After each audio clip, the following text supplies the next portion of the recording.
So I entered the field as a volunteer when I was 8 years old at a local shelter. And then I ended up taking a position with Best Friends in 2014 as a cat caregiver with the intention to transfer to dogs. And I fell in love with the cat world. And from there it has progressed to fostering, volunteering, and also working in the field as an employee.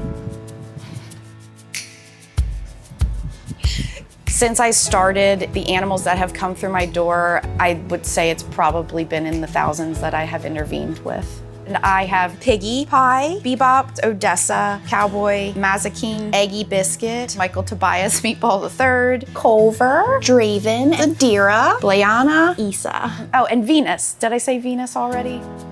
So TNR is trap, neuter, return of community cats. When you're in a community that has a high influx of unfixed cats, you're setting those traps and you're taking them into the low-cost clinics to have them spayed and neutered, vaccinated, and given flea and tick preventive in order to cut down on the outdoor cat populations.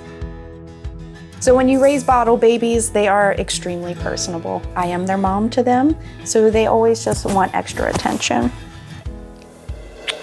Everybody is over a pound now, so they're doing really great and growing up really quickly. The cattery connects to our bathroom upstairs. They do have free access to come and go as they please. This just kind of gives them the influence of being outside and being mentally stimulated, but without having the dangers of being outside and being uncontained. I have a foster duo, Jana and Donna, and we work very closely together. If I have a kitten that needs intervention that maybe I can't handle at the time, then we'll transition everybody over, and there's like never a skip beat with it. It's awesome. I probably go through 50 to 100 cans a week.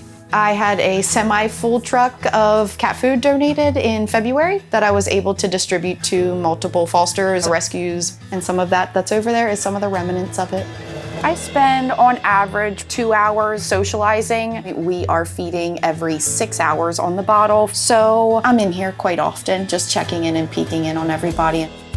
I am one of the medical fosters. I like to take high medical cases, whether that be incontinence, injury, rehabilitation, and I do take breaks, but if there is a case that it's life or death, I'm going to intervene.